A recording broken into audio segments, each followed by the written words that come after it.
A woman posted a video last week that has already been viewed over 5 million times. She's sitting on her couch, scrolling through her phone, and she looks genuinely confused. She says, I have over 200 likes on Hinge. 200. I've matched with maybe 50 of them. I've gone out with 10. And every single one of those 10 either ghosted me after 2 dates or told me they aren't ready for anything serious. One of them actually said, I don't think dating is for me. What does that even mean? Since when is dating not for someone? that video has sparked a massive conversation. Women sharing similar stories, men explaining why they stopped. And underneath all the noise, there's a truth that nobody is saying out loud. Men aren't dating anymore. Not because they're lazy, not because they hate women, not because they're all playing video games in their parents' basement. They stopped because dating became something that costs more than it returns. Let me show you what I mean. A 2025 survey of single men asked them why they weren't actively looking for a relationship. The most common answer wasn't, I'm too busy, or I'm focused on my career. It was, I find dating to be frustrating and exhausting. Men aren't saying no to love. They're saying no to a process that wears them down. I talked to a 31-year-old man in Atlanta named Derek. He's a salesman. Good looking. Funny. On paper, he's exactly the kind of guy you'd think would be thriving in the dating world. But Derek hasn't been on a date in 8 months. I asked him why. He said, I used to try, I really did. I planned dates, I paid for dinners, I asked thoughtful questions. I followed up the next day. I did everything I was supposed to do. And after 15 first dates in 1 year, I had 0 relationships to show for it. I got ghosted 8 times. I got told no spark 4 times. 2 women agreed to second dates and then canceled last minute. 1 woman showed up, ate dinner, and spent the whole time on her phone. After all that, I realized I was putting more effort into dating than I was into my own life. So I stopped. Derek is not alone. There are millions of men who have had the exact same experience. They tried. They put in the effort. They did everything right. And they got nothing back. Not because they're bad people. Not because they're unattractive. But because the system they were playing in is broken. A 2024 study from the Journal of Social Psychology looked at why men disengage from dating. The researchers found something they called reward asymmetry. Men felt they were putting in significantly more effort than they were getting back in emotional safety, consistency, and basic respect. When that imbalance continues for long enough, men stop trying. Not because they're lazy, because they're rational. Think about it like this. If you had a job where you worked 40 hours a week and got paid minimum wage, you might stick with it for a while.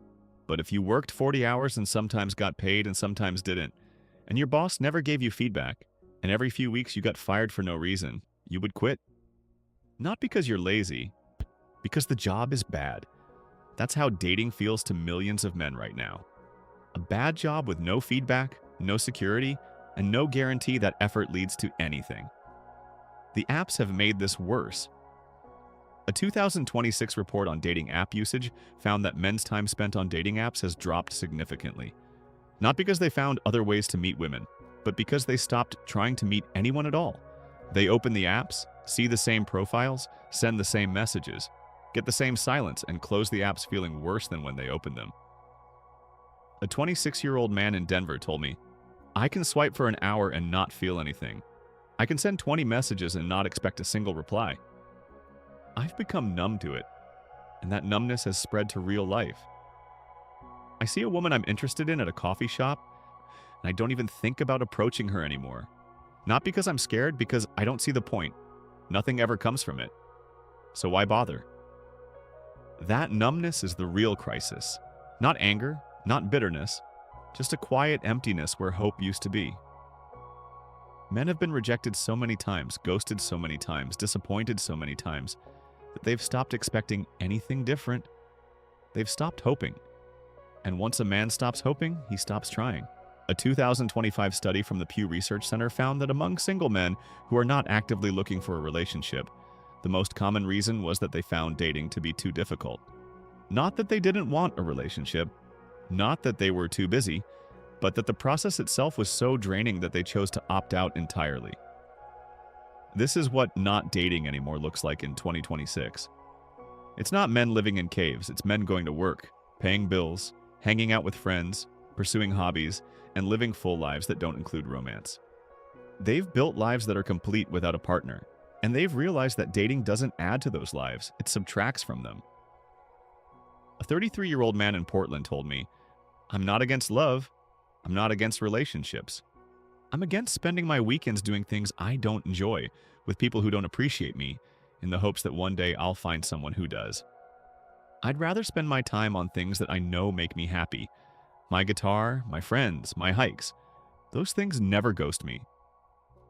That's the quiet revolution happening right now. Men aren't just quitting dating. They're replacing it with things that actually make them happy. And once they experience that peace, they don't want to go back. I'm not saying men are blameless. I'm not saying women are wrong for wanting more. What I'm saying is that there's a logic to why men are quitting. It's not random. It's not a phase. It's a response to the incentives they see in front of them. When the system punishes effort and rewards withdrawal, people withdraw. If you're a man watching this and you've stopped dating, I see you. You're not broken. You're not lazy. You're just tired of being the only one trying. If you're a woman watching this and you're wondering why men don't try anymore, now you know. They tried. They tried until they couldn't anymore. They didn't quit because they stopped wanting love. They quit because wanting love started to feel like a liability. And until something changes, they're going to stay right where they are, living their lives, finding their peace, and not dating anymore. This is Men Decoded, where we don't blame men, don't shame women, and don't avoid the truth. We decode it.